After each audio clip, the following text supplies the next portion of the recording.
Hello guys, welcome to the Elias. मेरा नाम रोहित है और आज की वीडियो में हम पढ़ने वाले हैं कि जब मेटल वाटर यानी कि पानी के साथ रिएक्ट करता है तो क्या होता है।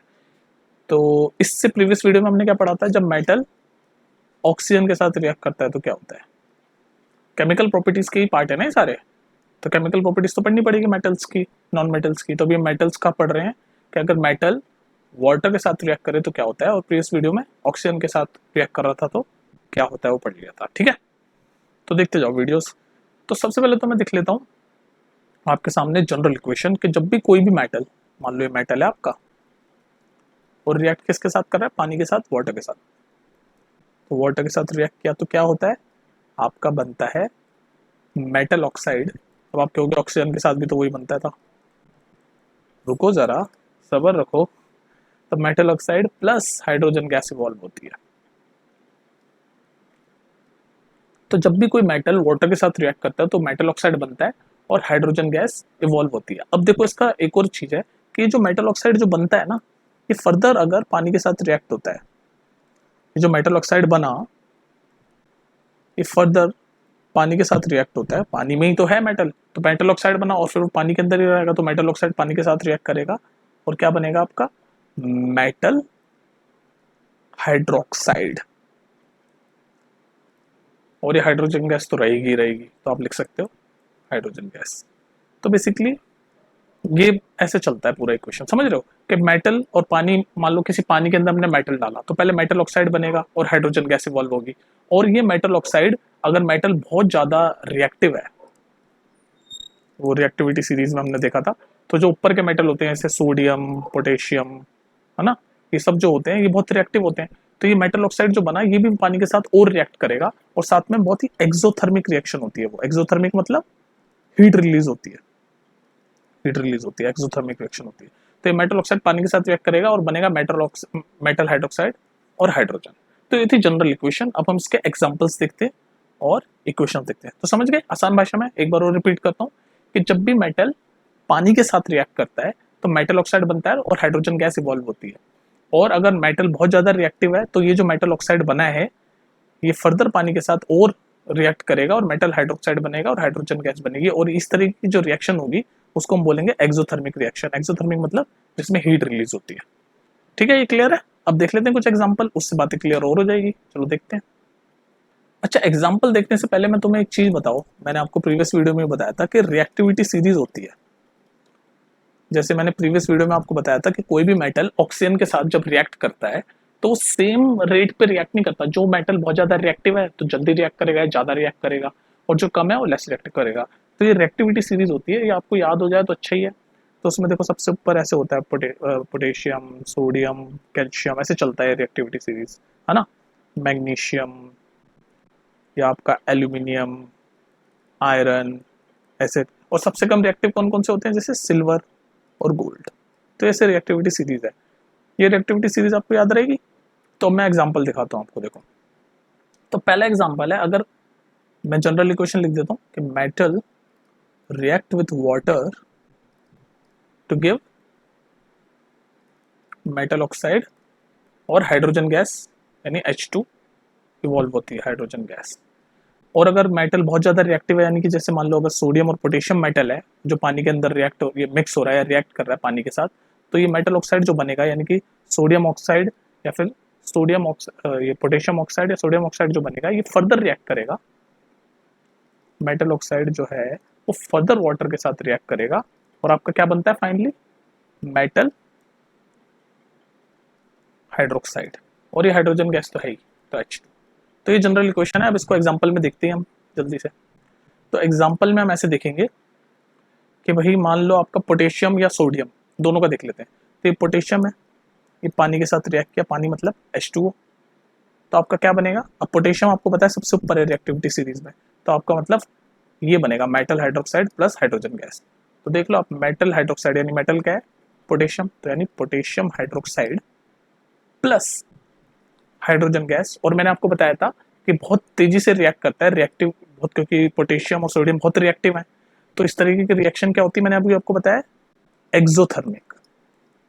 एक्सोथर्मिक मतलब हीट रिलीज होती है, तो प्लस हीट।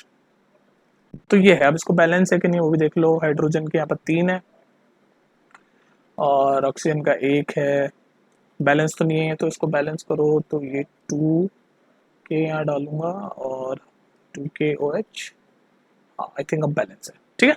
तो अब देख लो ये बन गया आपका, ये मेटल है पोटेशियम, ये पानी है, क्या बना पोटेशियम हाइड्रोक्साइड, ये बन गया मेटल हाइड्रोक्साइड। तो देख लो मेटल हाइड्रोक्साइड बन गया, प्लस हाइड्रोजन गैस इवॉल्व हो गया H2 और प्लस हीट, क्योंकि ये बहुत रिएक्टिव है, पोटेशियम जो है वो रिएक्टिविटी सीरीज में सबसे ऊपर है, तो हीट रिलीज हुई क्योंकि जल्दी बहुत तेजी से वायलेंटली रिएक्ट करेगा वाटर के साथ और इसीलिए हीट भी रिलीज होगी। अच्छा सेम ही केस आपका सोडियम का देख लो, सोडियम सेम केस, मान लो ये आपका सोडियम है, ठीक है सोडियम है, एक सेकेंड, ये H2 को यहाँ पर 2, अब हुआ बैलेंस, ठीक है। ये बैलेंस करना उम्मीद कर रहा हूँ आपको आता है, नहीं तो पहला चैप्टर देख लेना मेरा, वीडियो देख लेना।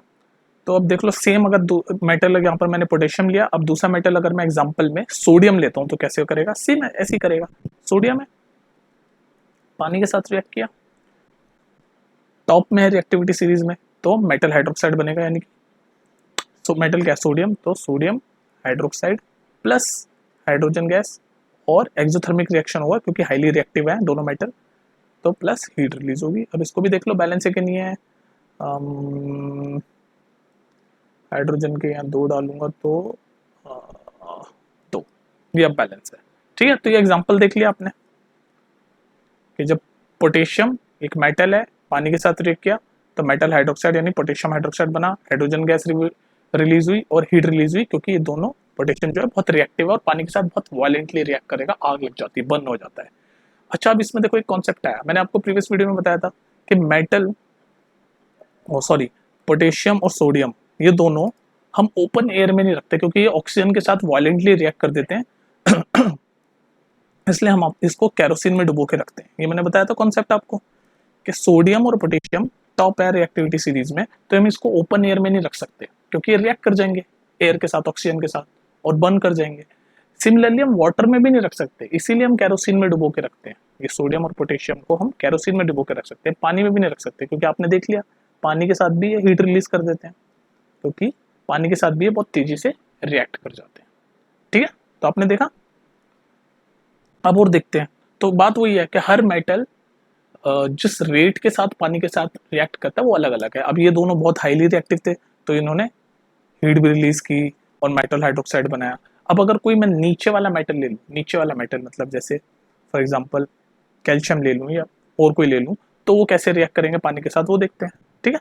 तो हर मेटल अपनी रिएक्टिविटी या अपनी एबिलिटी टू रिएक्ट के साथ उस रेट पे पानी के साथ रिएक्ट करते हैं। तो अब देखते हैं और एग्जाम्पल्स देखते हैं, ठीक है। तो गाइस अब देखते हैं हम दूसरा एग्जांपल, अगर मान लो कैल्शियम एज अ मेटल लें तो जनरल रिएक्शन याद है आपको, metal plus water gives metal oxide plus hydrogen gas. और अगर मेटल बहुत रिएक्टिव है तो ये जो मेटल ऑक्साइड बना है ये फर्दर पानी के साथ रिएक्ट करेगा, वाटर के साथ रिएक्ट करेगा और क्या बनेगा, मेटल हाइड्रोक्साइड। और ये हाइड्रोजन गैस तो है ही, तो H2 भी लिख लो। तो ये टोटल ऐसे बनेगा। तो ध्यान रखो, ऐसे आसान भाषा में याद करने के लिए ऐसे देख लो कि अगर रिएक्टिव मेटल है, बहुत ज़्यादा रिएक्टिव मेटल है, तो ऐसे होगा, मेटल ऑक्साइड, मेटल जो है मेटल हाइड्रोक्साइड बनाएगा, डायरेक्ट ये मेटल से मेटल हाइड्रोक्साइड वाली स्टेज लिख दिया करो आप, ठीक है। तो एग्जाम्पल देखते हैं हम कि अगर हम कैल्शियम एज अ मेटल लें तो क्या होगा, ठीक है। तो बस वही सिंपल, मान लो आपका कैल्शियम है, पानी के साथ रिएक्ट किया तो आपका क्या बनेगा, कैल्शियम भी काफी ऊपर ही है रिएक्टिविटी सीरीज में, है ना। तो कैल्शियम जब पानी के साथ रिएक्ट करेगा तो क्या बनेगा, कैल्शियम हाइड्रोक्साइड यानी कि COH2, ये होता है कैल्शियम हाइड्रोक्साइड का फॉर्मूला, और हाइड्रोजन गैस इवॉल्व होती है। अच्छा इसमें ये इतना इतना रिएक्टिव नहीं होता कि जो इसमें जो आपकी हीट रिलीज होती है वो हाइड्रोजन पकड़ ले और आग लग जाए, तो इसीलिए ये लेस वायलेंट होता है, लेस वायलेंट। लेकिन ये पोटेशियम और सोडियम ये जब पानी के साथ रिएक्ट करते हैं तो इसमें हीट ज़्यादा रिलीज होती है, जो हीट हाइड्रोजन कैच कर लेता है और आग लग जाती है। इसीलिए हम इसको पोटेशियम और सोडियम को इसीलिए हम केरोसिन ऑयल में डुबो के रखते हैं। तो जैसे कि आपने देख लिया कैल्शियम वाटर के साथ रिएक्ट किया, कैल्शियम हाइड्रोक्साइड बना, ये वाली रिएक्शन है ना, मेटल के साथ, मेटल इसमें कैल्शियम है, वाटर के साथ रिएक्ट किया, मेटल हाइड्रोक्साइड बना और हाइड्रोजन गैस इवॉल्व हुई, लेकिन ये लेस वॉलेंट है, तो इसमें जो हीट रिलीज होती है वो कम होती है, लेस होती है, इसलिए वो हाइड्रोजन के साथ रिएक्ट करके बर्न नहीं होता। ठीक है, ये बैलेंस है कि नहीं है? यहाँ पर हाइड्रोजन के दो होने चाहिए क्योंकि यहाँ पर 4 है, 2 यहाँ, 2 यहाँ, 4 यहाँ 2, अब बैलेंस है। ठीक है, तो ये दूसरा एग्जाम्पल हो गया भैया आपका। अच्छा मैं एक और चीज बताता हूँ, ये जो मैग्नीशियम है ना, मैग्नीशियम मैग्नीशियम जो है वो क्या नाम है आपका, कोल्ड वाटर के साथ रिएक्ट नहीं करता। मैग्नीशियम, या आप लिख लो, एक नंबर में कई बार पूछ लेता है। मैग्नीशियम एक मेटल है, यहाँ पर हम वाटर बोल रहे हैं ना, सिर्फ जनरलाइज वाटर बोल रहे हैं, लेकिन मैग्नीशियम जो है वो कोल्ड वाटर के साथ रिएक्ट नहीं करता। पूछ सकता है 1 मार्क में, है ना। मैग्नीशियम यहाँ लिख देता हूँ, does not react with cold water. तो किसके साथ रिएक्ट करता है मैग्नीशियम? हॉट वाटर के साथ। याद रहेगा ये, 1 मार्क में पूछ लेते हैं तो बताना जरूरी है। मैग्नीशियम कोल्ड वाटर के साथ रिएक्ट नहीं करता, हॉट वाटर के साथ रिएक्ट करता है। और फिर कैसे रिएक्ट करता है? ऐसे रिएक्ट करेगा, मैग्नीशियम रिएक्ट विथ वाटर, लेकिन हॉट होना चाहिए, फिर मैग्नीशियम हाइड्रोक्साइड बनेगा, यहाँ पर कैल्शियम हाइड्रोक्साइड बना है, वहाँ पर मैग्नीशियम हाइड्रोक्साइड बनेगा और हाइड्रोजन गैस इवॉल्व होगी, क्योंकि ये तो जनरल इक्वेशन आपकी है। अच्छा अब हम देखते हैं और क्या होता है। अब जैसे ये है एल्यूमिनियम हो गया आपका, आयरन हो गया, या फिर जिंक हो गया, जो इसमें मैंने नहीं लिखा। एल्यूमिनियम, आयरन और जिंक जो हैं, उनकी एक खासियत है, वो ना तो हॉट वाटर ना कोल्ड वाटर किसी के साथ रिएक्ट करते हो, ना तो हॉट वाटर के साथ रिएक्ट करते हैं ना कोल्ड वाटर के साथ रिएक्ट करते हैं। तो वो किसके साथ रिएक्ट करते हैं? वो रिएक्ट करते हैं स्टीम, भाप। ये भी पूछा, पहले भी पूछा गया ये प्रीवियस ईयर्स में, और फिर पूछा जाएगा, क्योंकि इंपॉर्टेंट कॉन्सेप्ट है कि एल्यूमिनियम हो गया, आयरन हो गया और जिंक भी हो गया, ये तीनों ना तो हॉट वाटर के साथ रिएक्ट करते ना कोल्ड वाटर के साथ रिएक्ट करते। ये मेटल जो है वो स्टीम के साथ रिएक्ट करते हैं। स्टीम ये भी एक तरीके की वाटर की फॉर्म है, लेकिन ये स्टीम यानी भाप के साथ ही रिएक्ट करेंगे। तो देख लेते हैं कैसे रिएक्ट करते हैं भाप के साथ। अच्छा एक और चीज मैं बताना भूल गया, कि जो कैल्शियम वाली है या फिर ये मैग्नीशियम वाला जो केस है, इसमें क्या होता है, इसमें जो कैल्शियम हाइड्रोक्साइड बना ना, या फिर ये जो हाइड्रोजन बना, ये हाइड्रोजन जो है ये मेटल के साथ, इसकी ड्रॉपलेट्स हाइड्रोजन जो है वो मेटल के साथ स्टिक हो जाती है, चिपक जाती है। मतलब भाई पानी के अंदर अगर हाइड्रोजन एक गैस बनेगी तो बबल बनेगा, समझ रहे हो? सुनते जाओ गौर से। हाइड्रोजन गैस का जो बबल होता है ना, तो होता क्या है कि जो हाइड्रोजन गैस का जो बबल बनता है, ये बबल ये मेटल के साथ जाके चिपक जाता है, स्टिक हो जाता है। तो इस वजह से जो कैल्शियम है ये पानी के ऊपर फ्लोट करता है, पानी के ऊपर फ्लोट करता है। ये पूछ सकता है 1 मार्क में कि कैल्शियम जो है पानी के ऊपर फ्लोट क्यों करता है? वो इसलिए फ्लोट करता है, कैल्शियम या मैग्नीशियम दोनों, ये दोनों मेटल जब पानी के साथ रिएक्ट करते हैं तो कैल्शियम और मैग्नीशियम पानी के ऊपर फ्लोट करते हैं। क्यों फ्लोट करते हैं? क्योंकि ये जो हाइड्रोजन गैस है, इसकी वजह से जो वाटर में बबल बने, ये बबल मेटल के ऊपर जाके चिपक जाते हैं, उस वजह से वो पानी के ऊपर फ्लोट करता है। अब हम देख रहे थे कि भाई देखते हैं एल्यूमिनियम या फिर आयरन या जिंक जो कि सिर्फ स्टीम के साथ रिएक्ट करते हैं, वो कैसे रिएक्ट करेंगे वो देख लेते हैं। ठीक है, तो देख लो भाई, अब ये हम पढ़ रहे हैं या तो एल्यूमिनियम या आयरन, काफी नीचे आ गए रिएक्टिविटी सीरीज में, है ना। तो ये क्या हमारा जो जनरल है वो क्या है, मेटल जब पानी के साथ रिएक्ट करेगा तो क्या बनेगा, metal oxide plus plus plus plus hydrogen gas, ये बताया था मैंने। और मैंने कहा था जो ये ऊपर के जो टॉप रिएक्टिव होते हैं, वो ये मेटल ऑक्साइड जो बनते हैं वो फर्दर रिएक्ट करते हैं पानी के साथ, पानी में ही तो है वो, तो पानी के साथ जो मेटल ऑक्साइड बना वो पानी के साथ फिर से रिएक्ट करेगा और आपका क्या बनता था, मेटल हाइड्रोक्साइड। और ये हाइड्रोजन गैस तो है ही, तो इसको H2 लिख सकते थे, तो ये होती थी। लेकिन अब हम काफी नीचे के मेटल्स की बात कर रहे हैं, एल्यूमिनियम, आयरन, जिंक। तो ये क्या है, ये एक तो पहली बात तो है किसी भी वाटर के साथ रिएक्ट नहीं करते, स्टीम के साथ रिएक्ट करते हैं। ये पूछ सकता है 1 मार्क में, ये याद रहना चाहिए आपको। एल्यूमिनियम, आयरन और इसमें एक और नाम जोड़ लो, जिंक। ये मैंने यार रिएक्टिविटी सीरीज में इसको मैच नहीं किया फिर से। तो ये है, क्या है ये स्टीम के साथ रिएक्ट करते हैं। तो इसका कैसे बनेगा देख लो, ये वाली बनेगी इसमें ऊपर वाली। ठीक है, तो मेटल आपका क्या है, एल्यूमिनियम ले लिया मैंने, और स्टीम है तो पानी तो H2O, लेकिन यहाँ लिख दो, मेंशन कर दो चलो स्टीम, ताकि कंफ्यूजन ना हो आपको। स्टीम रिएक्ट किया तो क्या बनेगा आपका, मेटल ऑक्साइड, मेटल क्या है, एल्यूमिनियम, यानी कि एल्यूमिनियम ऑक्साइड बनेगा और हाइड्रोजन गैस इवॉल्व होगी H2। तो पहले इसको बैलेंस कर लो, एल्यूमिनियम के यहाँ 2 हैं तो यहाँ 2, हाइड्रोजन के यहाँ 2 हैं तो ये 2 ठीक है, लेकिन ऑक्सीजन के यहाँ 3 है तो यहाँ 3 लगाने पड़ेंगे, और फिर उसके बाद हाइड्रोजन के यहाँ 6 हो जाएंगे तो यहाँ पर 3 लगाना पड़ेगा। ठीक है, तो ये बनेगी आपकी एल्यूमिनियम के केस में रिएक्शन। देख लो इसको, ये देख लो, ये मेटल है, ये वाटर है, वाटर मतलब स्टीम है, सॉरी, और क्या बना, मेटल ऑक्साइड, यानी कि क्या है ये, एल्यूमिनियम ऑक्साइड, और ये हाइड्रोजन गैस इवॉल्व हो गई, हाइड्रोजन गैस। ठीक है, और सेम ही केस आपका होगा आयरन का। आयरन भी देख लो ऐसे ही बनेगा सेम। मैं डायरेक्ट लिख दूं, आयरन जब स्टीम के साथ रिएक्ट किया तो क्या बनना चाहिए, एल्यूमिनियम ऑक्साइड बना, तो यहाँ पर क्या बनेगा, फेरस ऑक्साइड, फेरस, Fe3O4। ये सब याद कर लेना इक्वेशंस, क्योंकि अगर आ गया तो आपको इजीली हो जाएगी। और इसको मैं बैलेंस भी कर देता हूँ, 3 4 4। ठीक है, ये बन गई आपकी, अगर आयरन के साथ पानी रिएक्ट करेगा। ये भी पानी क्या है, स्टीम है, ध्यान रखना। ये क्वेश्चन बार बार पूछा गया है पेपर में, मैं फिर से लिख देता हूँ कि एल्यूमिनियम हो गया, जिंक हो गया या आयरन हो गया, ये पानी के, ना तो हॉट वाटर ना कोल्ड वाटर, ये रिएक्ट करते हैं स्टीम के साथ। है तो H2 ही, स्टीम भी तो एक तरह से पानी है, बस भाप की फॉर्म में होती है, तो लिखते तो H2 ही है, लेकिन ध्यान रखना है स्टीम है। 1 मार्क में भी पूछ सकता है। ठीक है, तो बस यही था। और बाकी के जो एलिमेंट हैं, जैसे जो सबसे नीचे वाले हैं, सिल्वर हो गए, गोल्ड हो गए, ये किसी भी चीज के साथ रिएक्ट नहीं करते, ये तो रिएक्टिविटी सीरीज में एकदम नीचे है, तो ये किसी के साथ रिएक्ट नहीं करते। तो समझ गए ना। तो ये बाकी के जो नीचे के एलिमेंट है, जैसे लेड, कॉपर, सिल्वर, गोल्ड, इन रिएक्टिविटी सीरीज में बहुत नीचे हैं, तो ये रिएक्ट करते ही नहीं। तो ना तो ये हॉट वाटर के साथ रिएक्ट करते, ना कोल्ड वाटर के साथ रिएक्ट करते, ना स्टीम के साथ रिएक्ट करते। ठीक है, तो ये था आपका पूरा कि अगर मेटल पानी के साथ रिएक्ट करें तो क्या होता है। थोड़ा सा कंक्लूजन कर देते हैं, कंक्लूजन इन द सेंस कि कुछ चीज़ें इसमें ऐसी है जो बच्चे भूल जाते हैं, तो क्यों ना उसको थोड़ा सा क्लियर कर दें। तो पहली चीज़ क्या है कि एल्यूमिनियम हो गया, आयरन हो गया और जिंक हो गया, ये स्टीम के साथ रिएक्ट करता है, याद रखना। दूसरी चीज, मैग्नीशियम जो होता है वो हॉट वाटर के साथ रिएक्ट करता है, ना कि कोल्ड वाटर, ये याद रहेगा।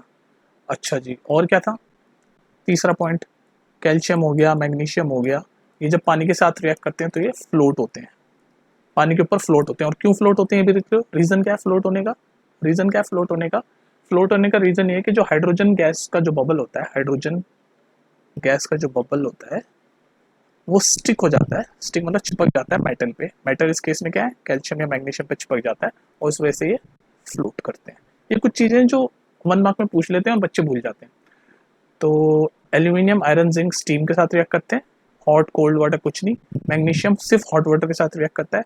कैल्शियम, मैग्नीशियम जो फ्लोट करते हैं, रीजन क्या है, हाइड्रोजन गैस के जो बबल बनते हैं पानी में वो मेटल पे जाके चिपक जाते हैं, और इस वजह से फ्लोट करता है। और क्या याद करने वाली चीज, हाँ, जो लास्ट के जो नीचे कम रिएक्टिविटी सीरीज में नीचे वाले मेटल्स हैं, जैसे कि गोल्ड, सिल्वर, कॉपर, ये सब रिएक्ट ही नहीं करते किसी के साथ नहीं, ना तो हॉट वाटर के साथ, ना कोल्ड वाटर के साथ, ना स्टीम के साथ, रिएक्ट नहीं करते। ठीक है, तो ये था कंक्लूजन। तो आई होप आपको याद रहेगा ये सारी चीज़ें और ये सब इक्वेशंस। अगर कोई भी क्वेश्चन आपसे पूछ लेगा कि reaction of metal with water, तो ये वीडियो मेरे हिसाब से सफिशिएंट है और आपको पूरा याद होना चाहिए। ठीक है, तो मिलते हैं फिर नेक्स्ट वीडियो में, तब तक के लिए टेक केयर। और नेक्स्ट वीडियो में हम क्या पढ़ेंगे, reaction of metal with acid. Next video में क्या पढ़ेंगे, मेटल जब एसिड के साथ रिएक्ट करता है तो क्या होता है, ये पढ़ेंगे हम नेक्स्ट वीडियो में। ठीक है, चलो फिर मिलते हैं, बाय।